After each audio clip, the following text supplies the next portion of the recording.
And so here in Jeremiah, just after that passage we're going to be dealing with in the next segment, chapter 31, verses 31 and following, Jeremiah is talking about this nature of God's covenant, and he says, speaking for God, I'm going to make an everlasting covenant with them that I will not turn away from.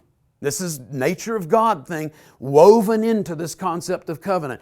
I am not going to turn my back on my promises, on my word. Look, guys, this is really popular today. Politicians do it, businesses do it. Everybody is making big promises and making little fulfillment. This is not the nature of the God that has called you into relationship with Himself. I am not going back on my word, God says. Boy, is that not good news. With everything else in our lives, in our world, constantly swirling and changing and morphing, and it's different, and people are breaking their promises and breaking their contracts, God draws a line in the sand and He says, not stepping back 1 inch. I've drawn the line. I do not go back. I've offered my promise. Nobody twisted my arm. Nobody held a gun, maybe a bow or a catapult to my head. And I am not I'm not going to go back against that which I freely promised of my own accord.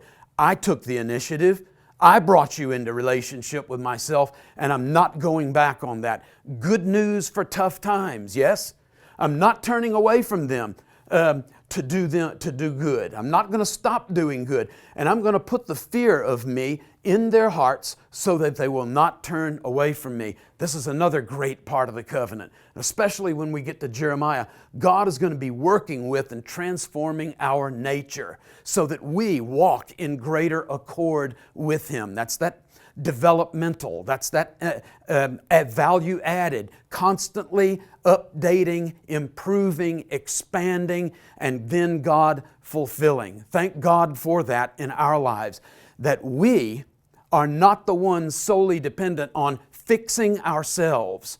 You know, I got myself saved and now I can go to church, or I'm working really hard on this 12-step program and I'm going to make a new and better me. Nope, God is saying, I'm going to do the work on the inside of you, and then I'm going to empower you, and then you get to live this life out that I've called you into in relationship with me.